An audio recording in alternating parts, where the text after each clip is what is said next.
नमस्कार. आजच्या व्हिडिओमध्ये आपल्या सर्वांचं खूप खूप स्वागत आहे.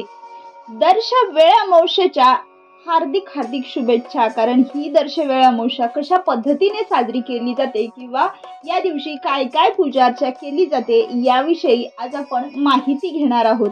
चला तर मग व्हिडिओला सुरुवात करूयात.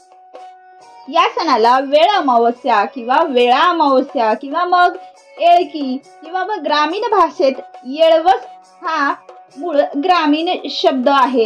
हा मूळ कर्नाटकी असणारा पण महाराष्ट्रामध्ये लातूर, उस्मानाबाद, नांदेड किंवा मग परळी या विभागामध्ये साजरा केला जातो. मार्गशीर्ष अमावस्येला हा सण उत्सव साजरा केला जातो. पेरणीनंतर येणाऱ्या 7व्या अमावस्येला हा सण असतो. भारतीय संस्कृती ही प्रामुख्याने कृषी प्रधान संस्कृती आहे. सर्व प्राणी मात्रांना मूलभूत गरज असते ती म्हणजेच अन्न. त्यामुळेच मानवी जीवनात अन्नधान्याचे खूप महत्त्व आहे. त्यामुळेच आपल्या पूर्वजांनी त्यासंबंधी विशेष विचार करून हा सण सुरू केला. मार्गशीर्ष महिन्यात शुभ दिवशी स्नान करून त्यानंतर शेतकऱ्यांनी आलेल्या पिकातील केवळ 2.5 मुठी धान्य कापावे. शेताच्या ईशान्य कोपऱ्यात गंध, फुले, धूप, नैवेद्य यांनी धान्याची पूजा करावी आणि नंतर मग केव्हाही हे धान्य कापावे. या येळवशीच्या सणाला नेमका नैवेद्य काय असतो किंवा कशा पद्धतीने साजरी केली जाते? वेळ अमावस्येच्या आदल्या दिवशी रात्री भाकरी बनवली जातात, त्यालाच रोडगे सुद्धा म्हणतात. विविध भाज्यांनी मोकळी भजी बनवली जाते. खीर, आंबील, सजगुराचे किंवा मग ज्वारीचे उंडे, तिळाच्या भाकरी, भजी, शेंगदाण्याचा लाडू हे नैवेद्यामध्ये पदार्थ करून ठेवले जातात. पहिल्याच दिवशी सगळा भाजीपाला आळंदे खरेदी केली जातात. आळंदे खरेदी करणे म्हणजे एक लहान बिंदगी किंवा मग लहान मडके आणि त्यावर झाकायला एक येळणी म्हणजेच खापराची प्लेट सुद्धा खरेदी केली जाते. आळंद्यात सकाळी घरातील एक माणूस आंबील भरून शेताकडे घेऊन जातो असा रिवाज आहे आणि नंतरच मागचा स्वयंपाक किंवा मागची मंडळी शेतामध्ये जातात. वर्षाच्या सर्व उत्सवामध्ये वेळ अमावस्या हा एकमेव सण असा आहे की या उत्सवासाठीचा स्वयंपाक हा पहिल्या दिवशीच तयार केला जातो. दुसऱ्या दिवशी दिवसभर तो आनंदाने खाल्ला सुद्धा जातो. काही ठिकाणी तर आंबील आणि भजी हे शेतातच ठेवून 2-2, 4-4 दिवस खाल्ले जातात. कारण या सणाचं वैशिष्ट्यच आहे की भजी भाकरी किंवा मग भजी रोडगा आणि आंबील. तर पूर्वी हा जो सण आहे तिथे जाण्यासाठी कसा प्रवास केला जायचा? पूर्वी बैलगाडीमध्ये हे सर्व साहित्य भरून घरचा सगळा लवाजमा बैलगाडीत मस्त मस्ती करत शेताकडे जायचे. पण आता मात्र जशी जशी बदलत गेली म्हणजे वेळ बदलत गेली, मोटरसायकल, ऑटोचा वापर केला जातो. काही जण डोक्यावरती डालगे किंवा टोपले घेऊन जातात. या दिवशी आपल्या कामानिमित्त बाहेर गावी असणारी माणसे जी वेळ अमावस्येला सहकुटुंब आपल्या गावी आणि शेतामध्ये आवर्जून हा सण उत्सव अतिशय आनंदामध्ये साजरा करतात. शेतात आल्यानंतर एका झाडाखाली 5 पांडव मांडले जातात. त्यांना चुन्याने रंगवलं जातं. त्यावर कडब्याच्या 5 पेंड्या उभ्या करून एक सुंदर अशी कोप तयार केली जाते. लाल शालीने ते बांधले सुद्धा जातात.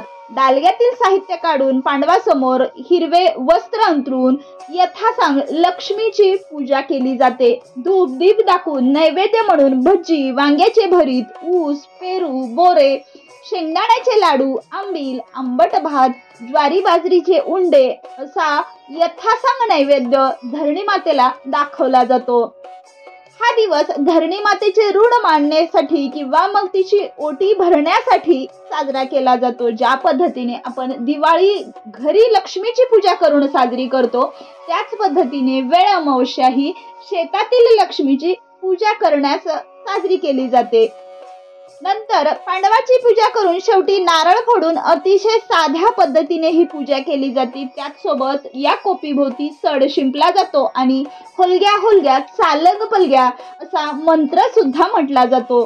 पूजाविधी झाल्यानंतर लगेच जेवणाची पंगत बसते. यात काल रात्री केलेले जे काही पदार्थ आहेत त्या मजेत वनभोजन केले जाते. शेजारी पाजारी मित्रवर्ग सगळे सोयऱ्यांना आग्रहाचे निमंत्रण देऊन एकत्रित जेवण केले जाते. एखादी अनोळखी व्यक्ती जरी जवळून बांधाने जात असेल तिला सुद्धा आवर्जून या भजीचा आस्वाद घेण्यासाठी बोलाविले जाते.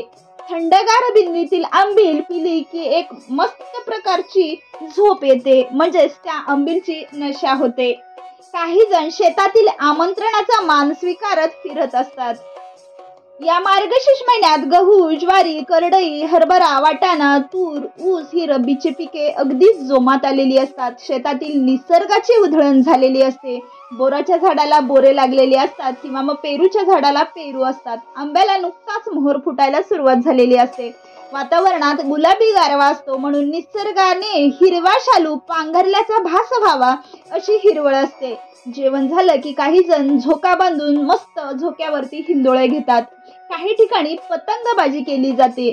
मुली भजी, रोडगा, आंबट भात, खिचडा असे म्हणून झोक्यावरती मस्त झोक्याचा आनंद घेतात. तर वेळामोशीच्या विधीचे स्वरूप कशा पद्धतीचे असते? गोलाकाराच्या मडक्यात चुन्याने बोटे ओढतात.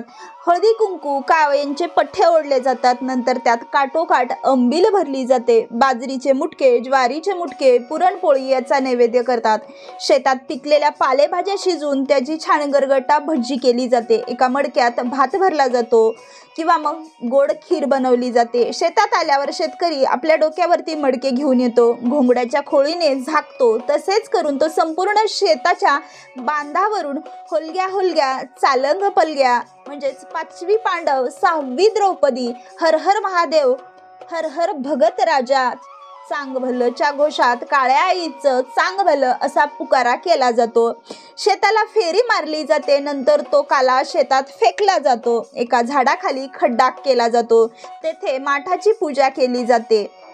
त्याच सोबत सगळेजण माठातील आंबील, पुरणपोळी, भजी याचे सेवन करतात. रिकामा माठ पांढरे फडके गुंडाळून खड्ड्यात पुरला जातो. 5 खडे घेऊन याची सुद्धा पूजा केली जाते आणि त्यांना 5 पांडव असा उद्भव किंवा संबोधन केलं जातं. सर्व काही उरकून झाल्यावर एका छोट्याशा वाटीमध्ये दूध ठेवून त्याच्या खालून आग लावली जाते. ते दूध ज्या दिशेने उतू जाईल त्या दिशेला खूप जास्त उत्पन्न निघेल आणि त्या ठिकाणी मालाचं उत्पन्न खूप चांगल्या पद्धतीने होईल असं समजलं जातं. संध्याकाळी छोट्या मटक्यात दूध आणि शेवया शिजवल्या जातात.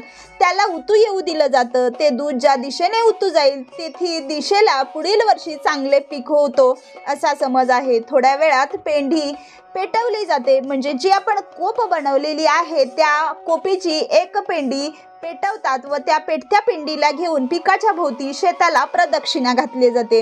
त्यामुळे पिकावर कसल्याही रोगाचा प्रादुर्भाव होत नाही असा समजलं जातं. काही ठिकाणी त्या पेंड्या तशाच पेटत्या ठेवून गावात आणल्या जातात आणि मारुतीच्या देवळाला एक फेरी मारून मंदिरासमोर टाकली जाते.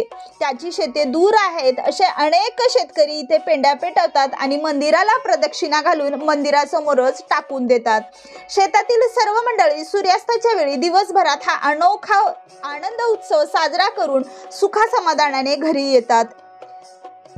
शेतकऱ्यासाठी, बळीराजासाठी अत्यंत उत्साहाचा मानला जातो. ज्याप्रमाणे मातीचे मडके मानवी शरीराचे प्रतीक आहे, हे मडके मातीत गाडले जाते, त्याचप्रमाणे मानवी हा मातीतच गाडले जाते.